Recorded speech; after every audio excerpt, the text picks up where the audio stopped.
Do you or do you not have a problem with birthright citizenship?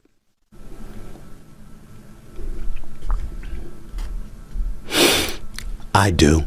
So Stephen A. Smith just took on one of the most controversial topics in American politics, birthright citizenship, and he's asking the hard questions mainstream media won't touch. We're breaking down his Supreme Court analysis and why his perspective cuts through the noise. Let's dive in. Do you believe in birthright citizenship as an American citizen?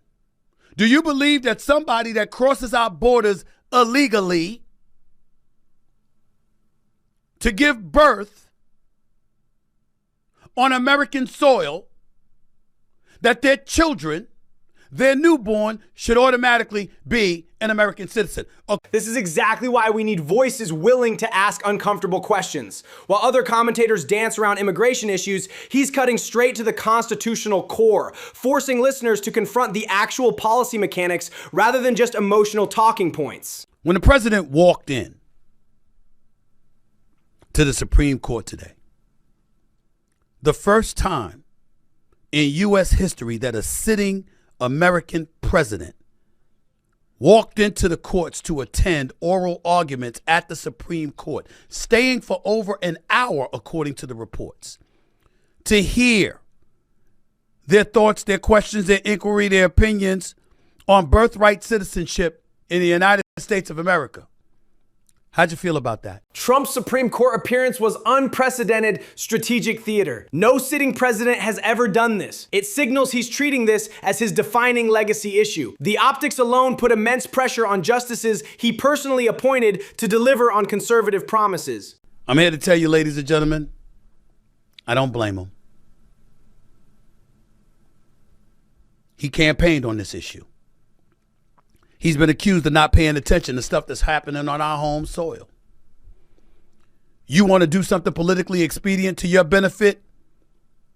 If you're President Donald Trump, this is the fight you fight, because millions of Americans flow with him on this issue. Absolutely right about the political calculus. Trump faces mounting challenges, from trade wars to gas prices hitting $4. Immigration remains his strongest issue with the base. Polling consistently shows majority support for ending automatic birthright citizenship among likely voters. All persons born or naturalized in the United States and subject to the jurisdiction thereof are citizens of the United States. Meaning, if you are born on U.S. soil, you are a U.S. citizen automatically.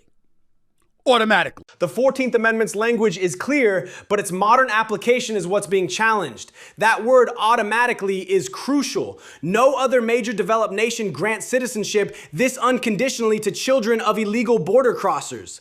The legal precedent exists for reinterpretation. The president came out with a statement on his Truth Social platform saying, quote, "We are the only country in the world stupid," the word stupid capitalized, "stupid enough to allow birthright citizenship." The claim obviously is misleading because there's at least 30 countries around the world that have it.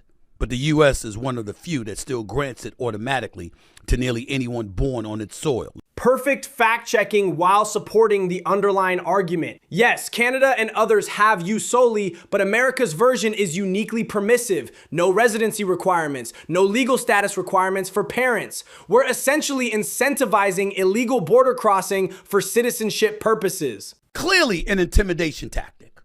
And I'm not hating on them for it, because no president, no sitting president has ever done this. He is clearly trying to wield some power, which in the left's eyes give justification for the No Kings protests, where 8 million people were in the streets of America protesting because they think he's trying to operate like a dictator.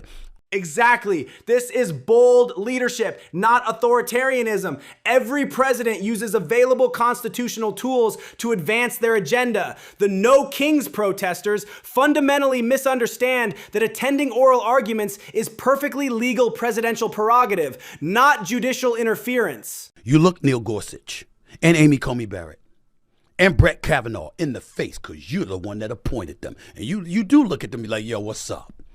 What you think I brought you here? What you think I put you on the Supreme Court seat for? I can't fault Trump for trying that. I can't fault him. Is it kind of tacky and all of that? Sure. But I can't fault him for it. This is refreshingly honest about how Supreme Court politics actually work. Conservative voters elected Trump specifically expecting him to reshape the judiciary. These justices understand the political reality. They were chosen for moments exactly like this constitutional challenge. And I'm a brother that loves my Latino brothers and sisters. Absolutely love them. This distinction is crucial and shows intellectual honesty. Supporting border security and questioning automatic citizenship policies isn't about ethnicity. It's about sovereignty and rule of law. Legal immigration built America. Illegal circumvention of our system undermines it. To me, if I was the president, I'd do everything I can to make sure the border was closed. But in the same breath, I wouldn't be trying to bother too many people here, other than the criminals. Because we're a gorgeous mosaic, and folks, migrants helped build this country. This balanced approach reflects mainstream American sentiment perfectly. Polls consistently show voters want both compassionate treatment of existing residents and strong border enforcement going forward. It's possible to honor our immigrant heritage while demanding legal processes. But we are in desperate times. And when we gonna realize that? We're $39 trillion in debt. Our economy is not strong.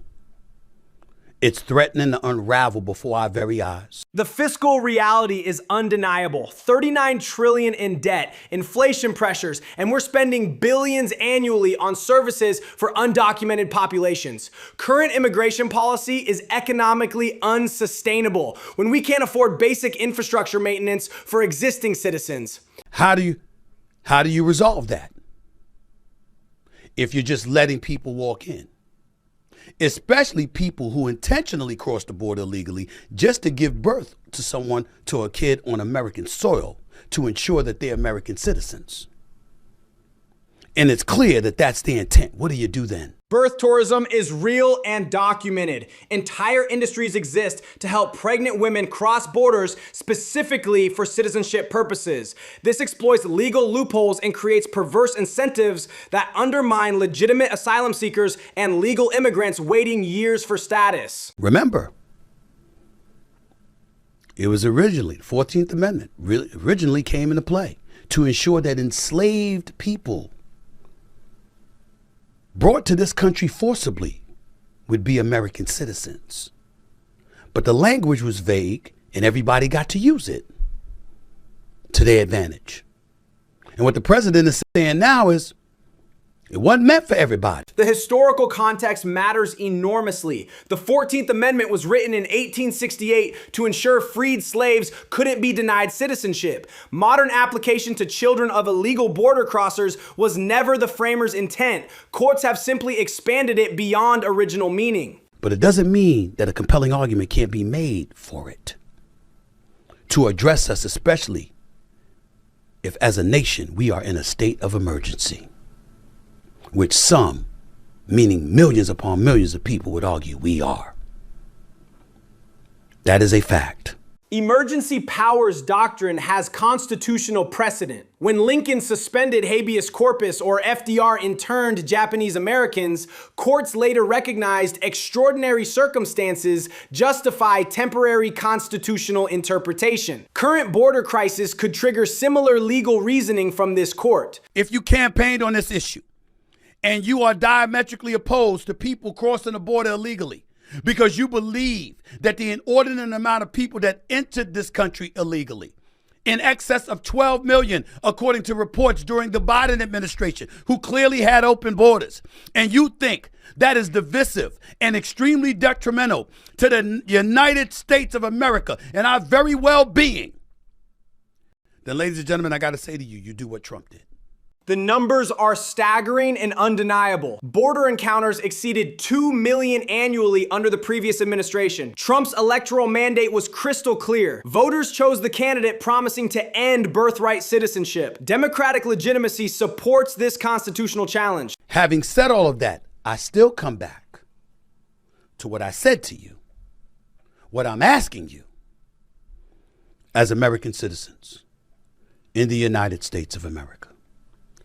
Do you or do you not have a problem with birthright citizenship? This framing cuts to the heart of national sovereignty.